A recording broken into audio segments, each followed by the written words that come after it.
I want to relate to you a little bit of a story, a little bit of a Dvar Torah, which I related to a group called the Tribe.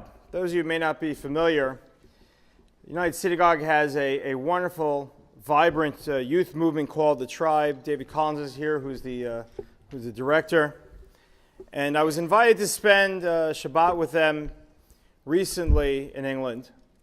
And I told them the following story / Dvar Torah. And I had spent a lot of time in Germany over the years, traveling there, especially in Berlin. There's a yeshiva there now, which has really resuscitated the rabbinate in Germany. And for a number of years now, they've had Chag HaSmichas, they've had the ordination of different rabbis there. And I was asked to come to Cologne to speak at one of the ordinations. And it's God's sense of humor. They had chosen that site about a year in advance to hold that rabbinical ordination. And a few weeks before, there was a judgment, you probably heard about it, that circumcision, that Brit Milah, was against the law. There was a judgment literally in that same city. And within a few weeks, the Jewish community around Europe had descended on Cologne. And we were speaking there, and it was going to be televised all over Germany. And the foreign minister came, and it was a fairly big deal. What words do you say when you're standing in Germany? They've just had a judgment against circumcision. You have these new rabbinical students on the stage with you. What words do you convey? What Dvar Torah do you give? So I'd like to share that very short Dvar Torah that I gave that day with you here. And that is, if you read the Bible, the conversation between God and Moses, after the burning bush, God tells Moshe Rabbeinu, he tells Moses, I need you to go back and save the Jewish people. And Moshe says, I'm not your guy, there are other people, I'm not particularly articulate. And they go back and forth arguing. And then there's one moment where Moshe turns to God and he says, okay, God, if I go back, what name of yours should I use? What name of you, God, should I present to the Jewish people as your emissary? Well, God says, that's simple. Tell them, Eke Asher Eke, what'll be is what'll be. And then they go back to the conversation, and what's clear is that both God and Moshe knew exactly the give and take, the question and answer that went back and forth between them. What's also clear is that the rest of us don't have a clue. We've never heard of this name, Eke Asher Eke. It doesn't appear anywhere else. We don't really know what Moshe was asking. We don't really know what God was answering. And there was a rabbi who wrote a famous work called Eish Kodesh. He's referred to as the Eish Kodesh.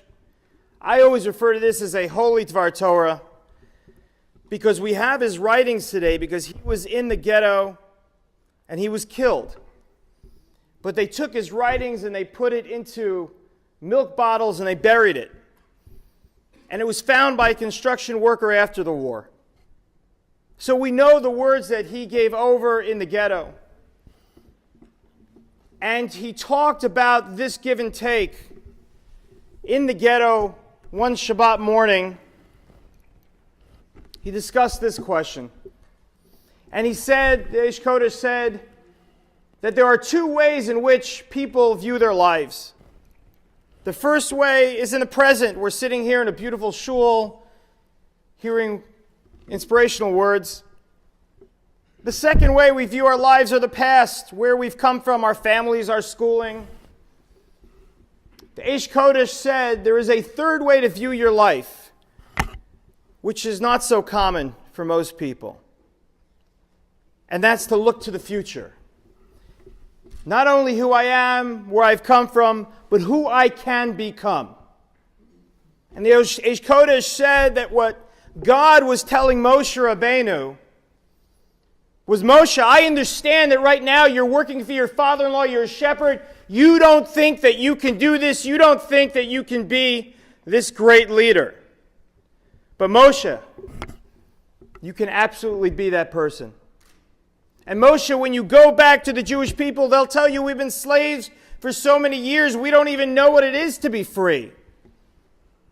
You need to tell them that they can become a great nation. And how meaningful these words are when you realize that the Eish Kodesh was giving it over in a room of people who knew at that point that they didn't have much of a future. But the way Jews view the world, we don't always look behind and present, we look always to the future. And I'm reminded Simon Wiesenthal used to say that when he died and went to heaven, he would turn to the 6 million and said, I never forgot you. And this project that was brainstormed by Rabbi Shaw, and I know that we have been friends for 10 years, because 10 years ago, he came to me with 60 for 60. This project, if those 6 million Jews, and I have no doubt that they're looking down and they see this project and they know that Jews around the world, young and old, are reading inspirational words, are remembering them, are carrying that torch that the Nazis tried to put out, but can never be put out.